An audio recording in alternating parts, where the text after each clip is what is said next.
What a night in Norfolk, Virginia last night, man, on ESPN, man. We had two of the brightest stars in the game today, young stars, I might add, in the lightweight division. It was a lightweight showcase, man, I might add. And I want to start with the young man, Abdullah Mason, man. Lessons was learned last night and, and tests was passed. And I believe those tests was passed in flying colors. You know what I mean? We got to keep in mind that here's a young man from Cleveland, Ohio, who's only 20 years old. You feel me? Even though, he fights like a seasoned veteran, man, there's lessons that still has to be learned, and he has time. You know what I mean? Even though, he's being showcased on some of the biggest shows, in the game, we want to start putting him on some of those pay-per-view undercards so he can get exposed to a lot more, fans worldwide. But, he's right on track, man. I think he'll be after Keyshawn Davis a little bit, and he's right on his tails, though. I think Keyshawn is a little bit more advanced because he had, the amateur experience, the, lengthy amateur experience where he really represented, the country. He competed in the Pan American Games, so he has that seasoning, you know what I mean? And you can tell right now, how fast he's advancing. You feel me? But that's taking nothing away from Abdullah Mason, man. His time is coming. You feel me? His time is definitely coming, and he's growing and maturing, ahead of pace. So I wouldn't be surprised, man, if they really, somewhat slowed him down a little bit. You feel me? With the opponents that he's facing, because he's still young. You feel me? He's still young, so he has time. And right now, it's just staying in the gym and getting better, man. That young man has a very, very bright future. You feel me? To have withstood those flash knockdowns. That's all they were, flash knockdowns. But you gotta keep in mind how he got right up. You understand? And got right back to business. Now, in watching that and how it developed, my mind was thinking, and this is just me looking at it from where I sit. I've had, I know those guys very well. His family, his dad, and his brothers. I had an opportunity to go up there years ago, long before all of this. And I'm not surprised that he's performing the way he is right now. You know what I mean? Because it really speaks volume about his focus. You know what I mean? And, his dedication to the game and his surroundings. You know what I mean? He's really getting, a lot of, good energy poured into him. So, we're going to want to continue to see him grow, continue to see him, accept these challenges and pass these tests as he move up and continue to move up the ranks, man. And it's must-see TV every time Abdullah Mason, step in that ring, man, because we're going to learn something new every time. He has the power, and again, these early 10 to 12 to 13 guys that we face, we're used to these guys falling down when they're challenged. You know what I mean? So you can tell the way he approached the fight, he really wasn't too dialed in on what was coming back. And if you can tell, he had his hands in the right place. So there's really not a knock on him. He had, every time he got clipped in that little flash knockdown, his right hand was up, right in position. But sometimes you can sneak your head out or that glove get right by it.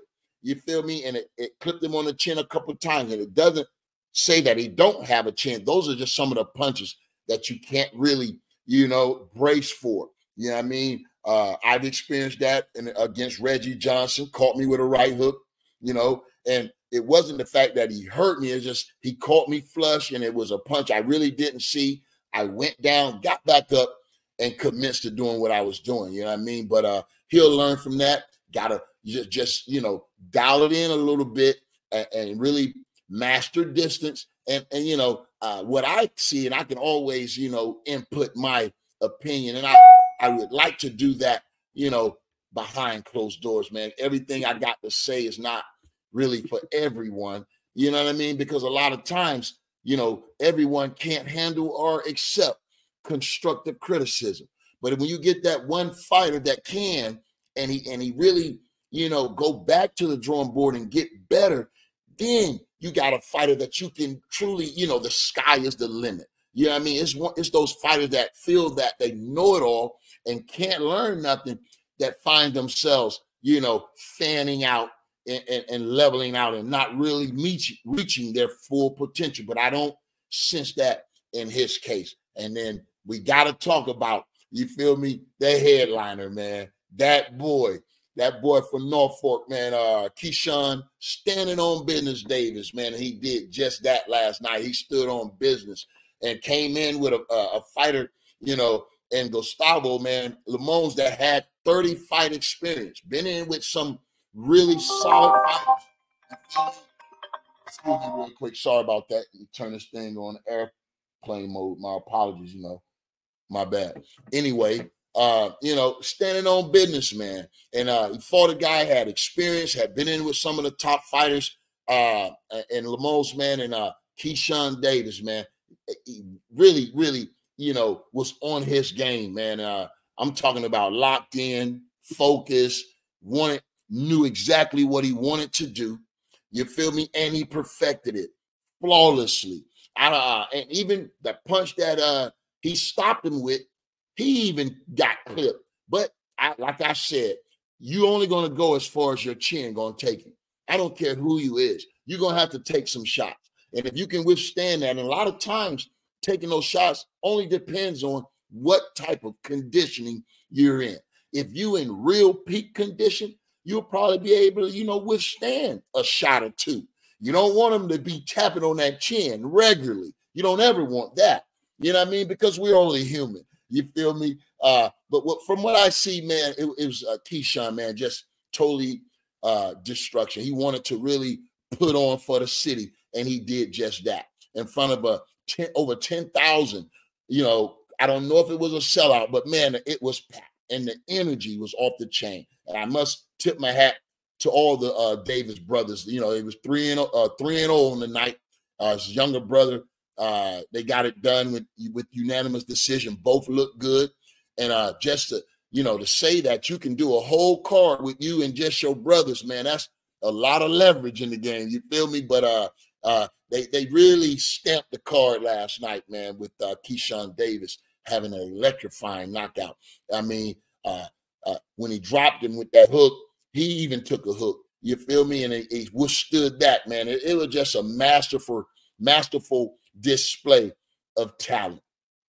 And what's up next for standing on business Davis? As we saw, the whole world saw, he called out pound for pound, top pound for pound, some would say the face of boxing, Gervonta Davis, man. And this is when, the business gets serious, man. You got somebody of this status and, has gone to the Olympics. You feel me? So, Keyshawn Davis feels like he belonged, man, and he's coming forward. He wants to challenge himself against what they consider the best in the world. And we know that's Gervonta Davis. Now, I got a little excited, you feel me, myself, and I want to, just, be real about it. You feel me? Even though Keyshawn Davis might be Gervonta Davis' biggest threat to that crown, we could be 2 or 3 years away from that. You know what I mean? Realistically, because I know how this business go. I know how this game go. You feel me?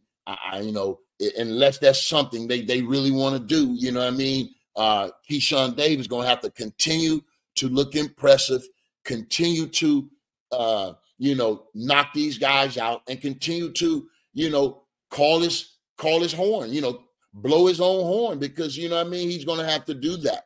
I mean, but he got everybody's attention with this knockout last night, you know what I mean? And as I said, I'm sure Gervonta Davis heard him loud and clear. He's going to do what he got to do, but, you know what I mean? They're in the same weight class, guys. You feel me? And that's why I say, Keyshawn Davis ain't going nowhere. And I don't think Gervonta Davis is going anywhere anytime soon either. So if these guys continue to win and Keyshawn Davis continue to call out Gervonta Davis, this is a fight that's going to really get a lot of motion behind it, man, because I think, when you look at their ability, this going to be could be the best two fighters with the talent, the gift, and the skill set between these two fighters that they had in a long time. I have to go back in time, you know, at least 20, 30 years, man, where they've had a showdown that both of these guys were proving to be who they say they is. You feel me? You know, so this is what I'm looking forward to, man. And I have foresight. You feel me? A lot of times when it comes down to these fights, and I just can see this fight being a marketing hit, a crossover, you know, a super fight, and by any dimensions of it, you know, a super fight, man. I think this is a fight, if Keyshawn Davis can prove to be a pay-per-view type of star, which I believe he is, believe he will be real soon. You know, this could be one of those blockbusters hit, bro, that could really transcend the game, you know, at the lightweight division. This could go down in history as one of the best lightweight fights we've seen, with everything at stake. So there you have it, man. You've been listening to Tarver's Take, man. I appreciate you guys staying tapped in, and continue to like, share, comment, and subscribe to YouTube, Tarver's Take, the most informative take in boxing. Just remember where you heard it first. Until the next time, stay tapped in, and I'll talk to you then.